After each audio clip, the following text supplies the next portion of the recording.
So far, we have explored methods to reduce the CPU time spent rendering a large number of objects. Our first approach was to use a single base mesh and use tessellation and displacement mapping to present a variety of actor geometries and use texture arrays to combine all the materials of each of the different objects into one material. Uh, so all the objects would now have one material, they'd have one base geometry, and a variety of geometries would be presented using tessellation and displacement mapping. This greatly reduced the amount of time spent on setting shader states and resources. We then used instancing to render all those objects in one draw call. Now, unfortunately, tessellation and displacement mapping are only good when the desired final geometry is sufficiently close to the base geometry. One must be able to reach all points in the final geometry from that base geometry by displacing along the surface normal from the base geometry and not intersecting the final geometry twice. Okay, so if the final geometry is too different from the base geometry, you're going to have issues. You're going to have artifacts. Consider the case where you have like this large male character, which I did. I had like this 6'6" guy, and I was able to get a good variety of different male character geometries. But suppose I wanted to represent a female character with that base geometry. I wouldn't really be able to do that. I would get some sort of artifact at some point on the mesh, and it wouldn't not look good. Okay, like if a female had a belt, you couldn't do that in one displacement from along the norm of the base mesh without getting an intersection. Okay, to come the limits of tessellation displace mapping, we introduced this concept of differential meshes. Okay, differential meshes are a set of meshes that all have the same vertex count and the same index buffer, but the actual vertex values are different. Okay, so like we took that large male mesh and we stretched it, pulled it, and pushed it, but we didn't add or delete any vertices. We just changed the values, and we didn't add or delete any faces, any triangles. And we were able to get a female character, and then we will be able to displace from that to get a wide variety of a lot more variety in our geometry, because we basically had multiple base geometries, base meshes. Okay, although the meshes all have the same vertex count and the same topology. Okay, and that worked really good for rendering a lot. We were able to render like over 1,000 bipeds that looked, had a good variety of geometries, and they looked good, and we rendered them all in one draw call. Okay, but now let's consider the case of a forest. In a forest, you have, trees with a different number of branch counts and different vertex counts and topologies, and you couldn't use differential meshes for them. So for this, we're going to use a new method. We just call it multi-mesh, multi-object rendering. Okay, and in here, we're using. Let's see this multi-mesh, multi-object method in practice. Okay, we use this static flex buffer. Right now, we only have 2 trees in it. Let's create some more.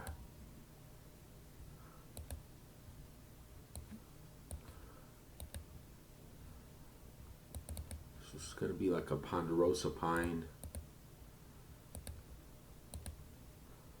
And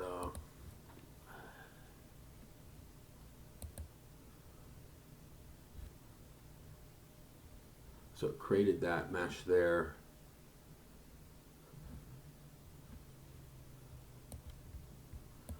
You see it has like 2,280 triangles. Let's create another tree. So create it right here. when it's done, these things will fill out. Okay, so you got 976 triangles. Okay, so let's go back up to this static flex buffer. The flex buffer manages all the things like creating the structure buffer, for the vertex shaders and a lot of other things. So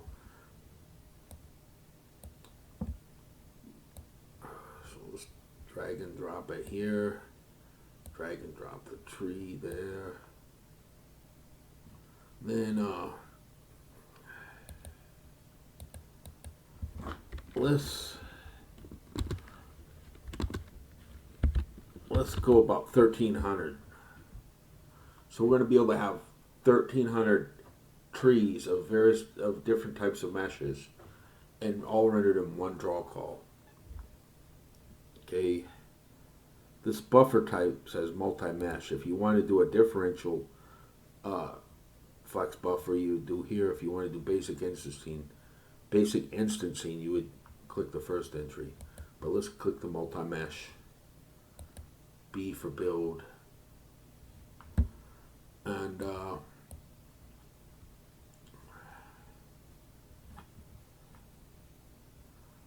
let's create this object deploy system. This object deploy is responsible for creating the probabilities for object permutations and object creation probabilities. It's tedious, and we're going to just jump ahead.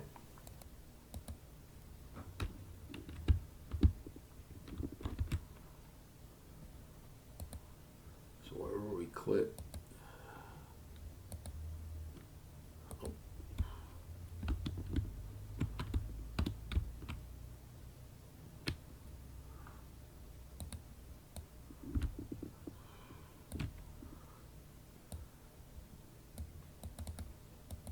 so far we've got almost 500 trees. Let's create some more.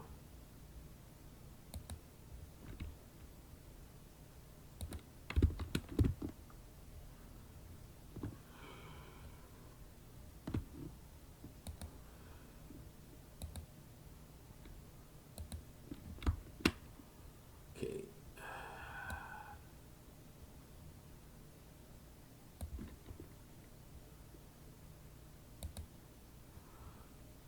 Okay, we've got over 1,000 trees. Let's go into first person mode. You can see you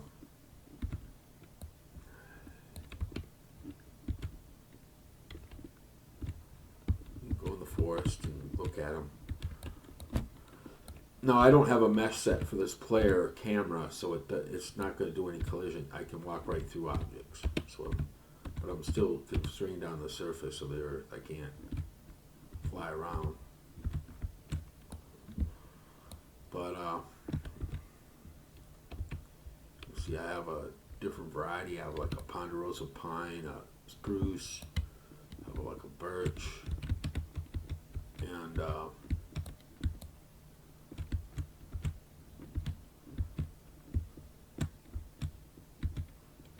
the good thing is they're all running one draw call, and I have like, over 1,000. I think I have like, what do I have here? I have over 1,100 trees, and they're all rendered in one draw call.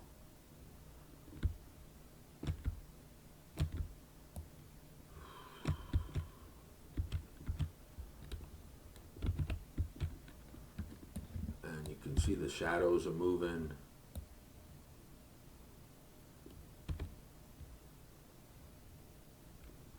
Both the trees, some trees don't move as much as others. But you can see this tall one is moving. You can see the shadows moving.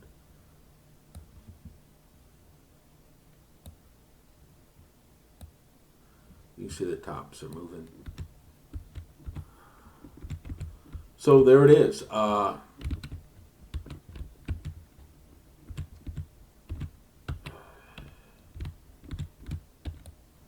There it is, 1,100 trees in one draw call. And I really can do a lot more, I think. If you want, let's try putting up some more.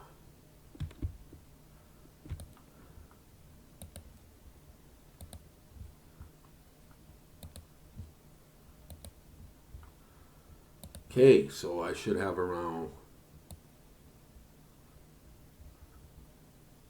I've got 1,430 trees. Yeah, 1,430 trees, and they're all rendered in one draw call. And there's, I'm still, I'm not being slowed down at all. Okay, at some point I'm going to reach the tessellation limit of the graphics card. But a good thing about this method is, since I have multi-mesh, multi-object rendering, I could put like additional meshes for like smaller, that have smaller triangle counts, and render them at long distances. So it's a powerful method. So I could have tens of thousands, maybe even hundreds of thousands of trees out there. Some of them might just be sprites. Some of them might be like reduced level of detail, and other ones would be, the closer ones would be higher detail. And so it's a powerful. They all be rendered in one draw call, so that saves a lot of CPU time.